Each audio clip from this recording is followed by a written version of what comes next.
नमस्कार दोस्तों, मैं डॉक्टर अरूप मेरे यूट्यूब चैनल डॉक्टर अरूप सेल्फ फ्रेंड में आप सभी का हार्दिक स्वागत करता हूं। गर्मियों के दिनों की शुरुआत होते होते ही जैसे जैसे ताप बढ़ता रहता है, स्किन के इन्फेक्शंस भी बढ़ने लगते हैं। चाहे वो सर के परत हो या शरीर के गुप्तांग हो या पैरों के तलवे या उंगलियों के जोड़े हों, इतने खुजली होता रहता है कि खुजली से कई बार जलन, दर्द और कई बार खून भी आने लगता है। तो जी हाँ, आपने सही पहचाना। आज मैं बात करने जा रहा हूँ फंगल इन्फेक्शन के बारे में। हाँ, इस फंगल इन्फेक्शन का नाम है टीनिया। ये काफ़ी सारे फंगल इन्फेक्शन का एक समूह है। आज मैं बात करूंगा इस वीडियो में टीनिया किसे कहते हैं या कितने प्रकार के टीनिया इन्फेक्शंस होते हैं, उसके कारण क्या है, लक्षण क्या है और बचाव क्या है। कृपया ध्यानपूर्वक इस वीडियो को अंत तक देखें। लेकिन इससे पहले अगर आपने मेरा चैनल अभी तक सब्सक्राइब नहीं किया तो सबसे पहले मेरे चैनल डॉक्टर अरूप सेल्फ फ्रेंड को सब्सक्राइब कर लें। वीडियो को अंत तक देखें, लाइक एंड शेयर करें ज़्यादा से ज़्यादा। अगर वीडियो को देखने और सुनने के बाद आपके मन में कोई भी सवाल और सुझाव हो तो कमेंट बॉक्स पे ज़रूर लिख करके भेजें। गर्मियों के दिनों के आते आते ही स्किन के इन्फेक्शंस बढ़ने लगते हैं। स्किन के इन्फेक्शंस इतने तीव्र हो जाते हैं कि कई बार चिकित्सक के पास न जा कर के हम रह नहीं सकते। कई बार खुद से इस्तेमाल किए गए कई तरह के एंटी फंगल ट्यूब और एंटीबैक्टीरियल या स्टेरॉयड वाली ट्यूब भी बेकार होने लग जाता है। जी हाँ, टीनिया इन्फेक्शन उसी प्रकार का इन्फेक्शन है और ये कंटेजियस फंगल इन्फेक्शन है। मतलब छुआछूत वाली बीमारी आप समझ सकते हैं, एक दूसरे से फैल जाता है और ये शरीर में एक शरीर से दूसरे शरीर तक फैलते फैलते अपने शरीर को पूरी तरह से ये फंगस के चपेट में ला सकता है। आपको सबसे पहले मैं बताऊंगा कि कितने प्रकार के टीनिया इन्फेक्शन होते हैं। सबसे पहले पैरों के उंगलियों के जोड़ों पर या तलवे में कई बार लाल या सफ़ेद तरीके के खुजली होता रहेगा। खुजलाते रहेंगे, चमड़ा निकलता रहेगा। खुजलाने में शुरू में अच्छा लगेगा। कई लोग तो धारदार चीज़ों से भी खुजली करने लगते हैं। इसके बाद कट जाने लगता है, फिर जलन होने लगता है, दर्द और सूजन भी आने लगता है। उंगलियों के जोड़ों के अंदर जॉइंट्स में देखेंगे सफ़ेद हो रखा है, लाल भी हो रखा है। इस तरीके से ये दाद की आकृति में बढ़ता रहता है। इसे टीनिया पेडिस कहा जाता है।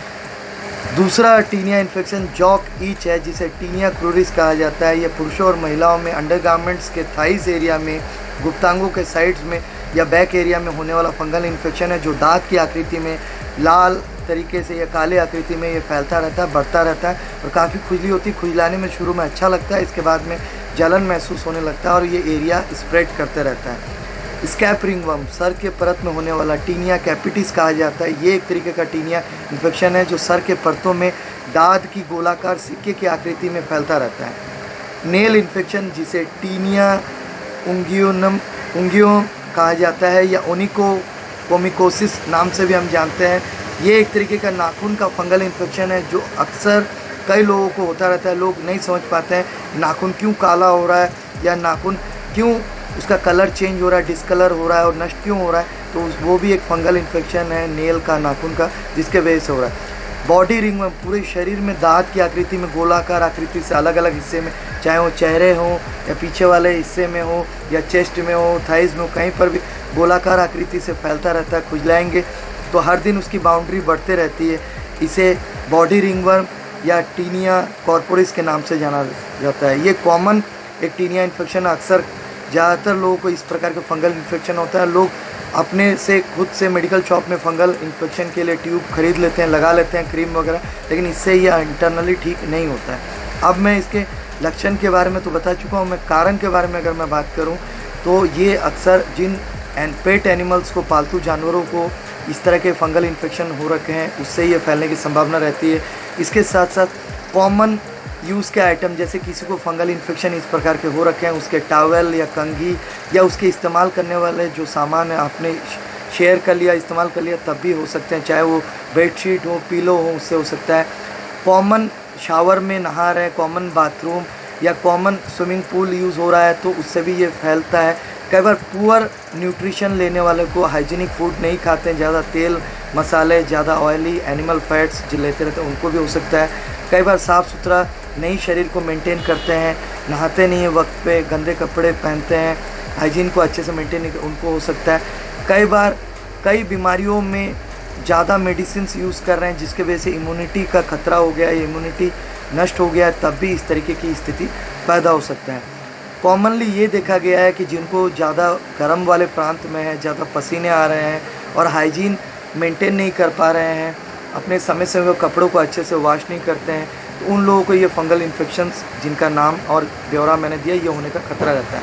अब मैं इसके बचाव के बारे में बात करूं तो हाइजीन को आप समझ सकते हैं, सबसे मेन फैक्टर होता है अपने शरीर को साफ़ सुथरा रखिए, अपने पहनने वाले कपड़ों को साफ़ सुथरा रखिए, अंडर गारमेंट्स को कॉटन का इस्तेमाल कीजिए, स्वेटिंग को ज़्यादा जमने ना दें।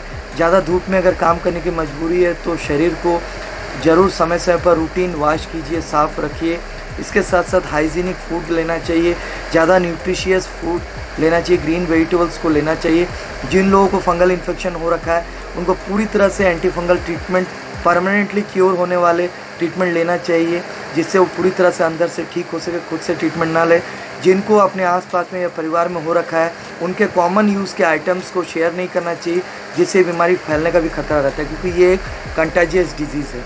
तो अगर आप इस प्रकार के कहे गए सुझावों को फॉलो करेंगे या पालन करेंगे तो मैं उम्मीद करता हूँ आपका ये फंगल इन्फेक्शन ज़्यादा फैलेगा भी नहीं और बहुत जल्दी नियंत्रित हो जाएगा। तो मैं उम्मीद करता हूँ इस वीडियो से आपको काफ़ी जानकारी मैंने जो देने का प्रयास किया वो आपके लिए हेल्पफुल रहेगा। अगर इसी प्रकार की कोई भी आपको जानकारी चाहिए तो आप मुझसे प्रत्यक्ष मेरे क्लिनिक्स का एड्रेस यूट्यूब प्रोफाइल में दिए हुए हैं, उसके माध्यम से आप मिल सकते हैं। इसके अलावा मेरे यूट्यूब चैनल में व्हाट्सएप नंबर पे भी आप अपने सवालों और सुझाव को कमेंट करके भेज सकते हैं। धन्यवाद, नमस्कार, जय हिंद।